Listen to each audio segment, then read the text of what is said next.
Hey loves, welcome back to my channel. I am Kayla Nicole 999. This is 90 Days to Recovery After Narcissistic Abuse. This is going to be the video for day 25. And as I told you in last week's video, we are going to talk about passive aggression today. So today is Monday, February 15th. 2021. I hope you guys all had a wonderful Valentine's Day, even if you spent it alone as I did. And let's just dive into this video. So I've been using an article from Healthline for last week's video and this week's video, and I'm going to keep using this same article. And the article is 10 signs of covert narcissism, and we're just going to go through all of them week by week until we cover them all. I'm not doing them in order. I'm doing them as I feel guided to do them. So this week's topic, if I could talk, is passive aggression. So let's just dive in real quick to what passive aggression is based on what they say in the article. And I am going to go ahead and link to this article in the description of this video. That way you guys can see what I'm referencing. So I'm just gonna go ahead and read from the website. And it says passive aggression. Most people have probably used this manipulation tactic at one time or another, possibly without even realizing it. But people with covert narcissism often use passive aggressive behavior to convey frustration or make themselves look superior. Two main reasons drive this behavior, and those reasons are the deep-seated belief that their specialness entitles them to get what they want, and the desire to get back at people who wronged them or had greater success. And then it goes on to say that passive-aggressive behavior can involve sabotaging someone's work or friendships, teasing or mocking remarks framed as jokes, silent treatment, subtle blame shifting that makes other people feel bad or question what really happened, and then procrastinating on tasks that they consider to be beneath them. Okay, so I've been using my best friend as a guide. My best friend and my mother are the two main narcissists in my life. I believe that I've definitely dealt with other narcissists. Definitely have dated a few male narcissists, but I am not as traumatized from those relationships as I am from these two relationships with these two female narcissists. So I'm focusing on these two relationships. So let's talk about sabotaging someone's work or friendships. You all know that I accidentally fell in love with my best friend's ex-boyfriend.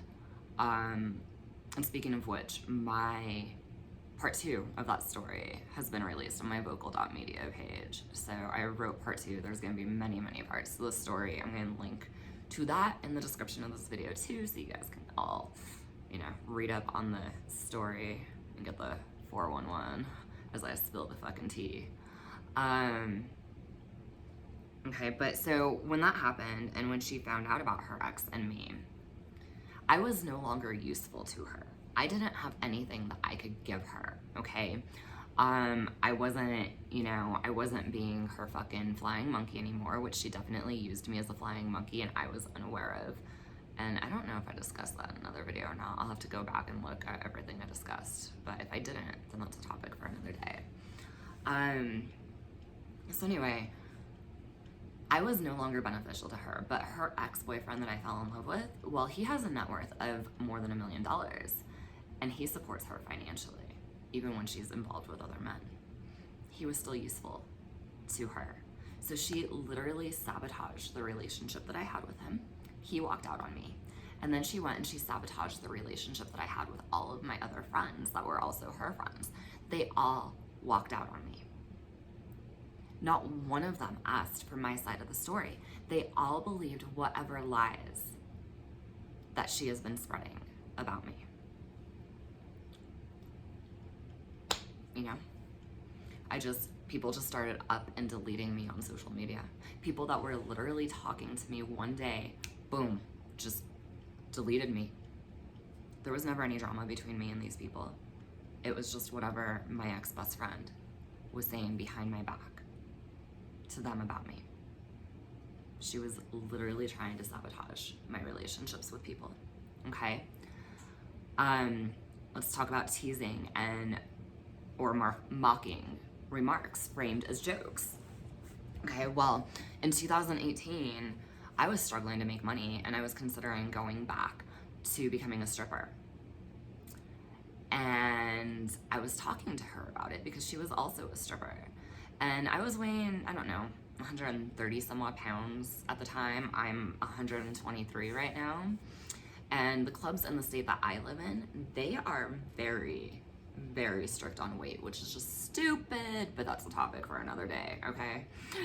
Men love women of all sizes, but the clubs in my state want skinny, skinny girls. That's all they want. So I was concerned that they weren't going to hire me because of my weight, because in years past, when I was 126, 27 pounds, like, they would hire me and then they would put me on a probationary period for 2 weeks and tell me that I needed to tone up or get fired. Okay, that's how the fucking strip clubs in my states work, and that is bullshit. Anyway, so I was discussing this with my best friend. I rarely do my hair. I rarely do my makeup. But any of y'all who have seen, you know, my OnlyFans, my Pornhub, y'all see how fucking good I can look when I do my hair and my makeup. But it's not something that I enjoy doing every day, you know? So I rarely do it. I usually just go makeupless, and I usually just throw my fucking hair up. Cause that's how I'm comfortable. I am comfortable in fucking sweats with no makeup on and messy hair. That's just who I am. Well, my best friend sits there and looks at me and tells me, well, Kayla, maybe if you did your hair and makeup really pretty, they might hire you. What kind of fucking backhanded compliment is that? I kind of wanted to punch her in her face when she said that, but I didn't, because I have self-control. I just bit my tongue and tolerated it. You know, she was always teasing or mocking me for something. One day we were walking at the dog park and she decides to tell me, oh, you've really come a long way on learning how to do your makeup. Your makeup looks really pretty now. Again, another backhanded compliment. Like, I didn't look pretty before? Fuck you. You know? And she didn't just do it to me. She did it to everybody. And I hated it. But I just took it for so many years. Moving on. Silent treatment. She's the queen of silent treatment. Whenever you do anything to piss her off, she doesn't talk to you about it. She just gives you the silent treatment for days and sometimes weeks on end. And you never know what you did wrong, but you know that she's pissed at you because you're receiving the silent treatment. Okay, so when she found out about her ex and I, she called me a piece of shit, and then she gave me the silent treatment for weeks. I reached out to her multiple times attempting to apologize, and she did not respond. So at that point, I finally decided to just go ahead and unfriend her from all of social media. Well, that pissed her off. She was giving me the silent treatment. She wasn't responding to me. She wasn't willing to have an adult conversation with me. She was calling me derogatory names. However, when I decide to unfriend her on social media because of her treatment towards me, all of a sudden I'm the bad person.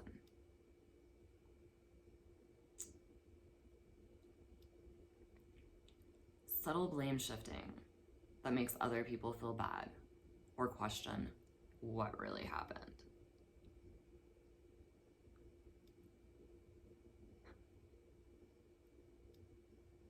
God, there's so many incidents I can think of, but we're not even going to talk about my best friend on this one. We're going to go to my mom, okay? The last argument that my mom and I got into that actually turned physical when I was 35 years old. You know, I simply asked her a question. A simple discussion turned into an argument, which it should have never been. It was over dog food. There was no point for us to argue. But I simply asked her, why can't anybody disagree with you? Why do you get so offensive whenever somebody disagrees with you? And instead of answering that question, she turns around and says, Kayla, it's your voice that's the problem.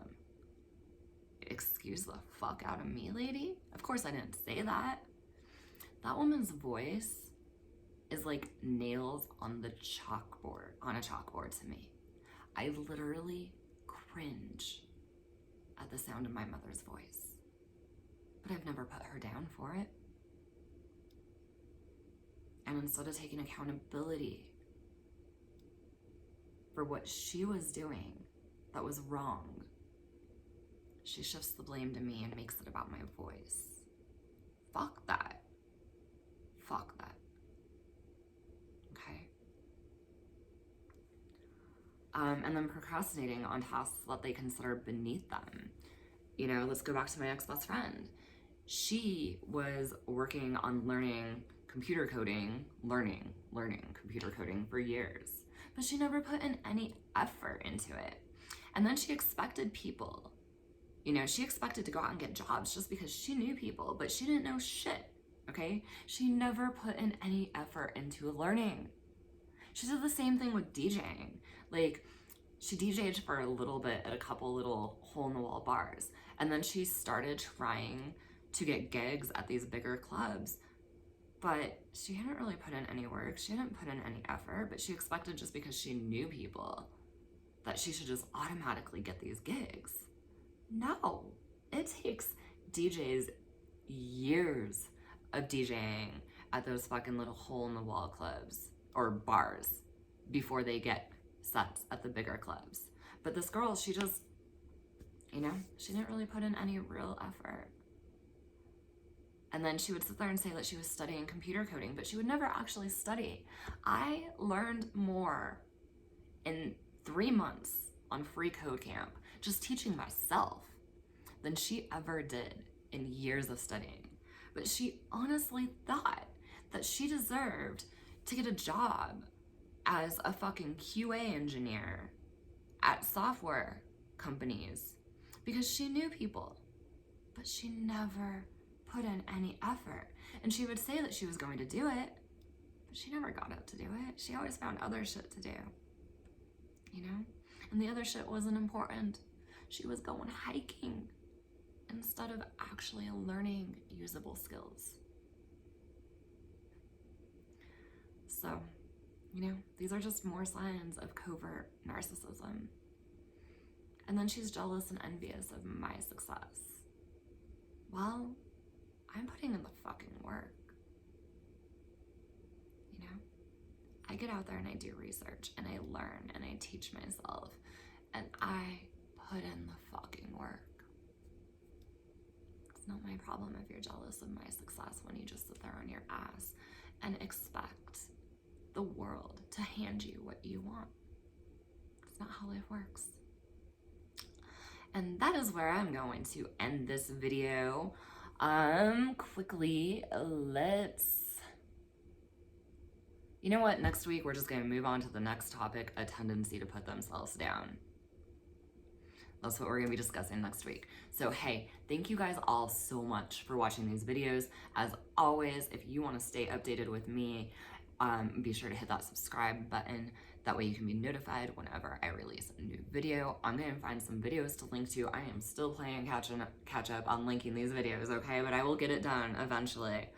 I promise. Yes, I'm procrastinating, but yes, I'm also busy with other things too. I gotta make some money, you guys, and these YouTube videos, they're not making me any money right now. But if you want to help me with that, then please, please, please subscribe to my channel and watch my videos. You guys, I need 1,000 subscribers minimum and 4,000 hours of watch time to get monetized on YouTube. Please be sure to like and comment on my videos, y'all. Give me love, hype me up. That is how you support me, okay? You don't ever have to spend a penny on me. Just subscribe, watch my content, comment, like, share my videos. And of course, if you have any questions for me or you just want to comment about your experiences with narcissists, the comments are open. Thank you guys for watching, and I will see you guys again next week. Much love to y'all.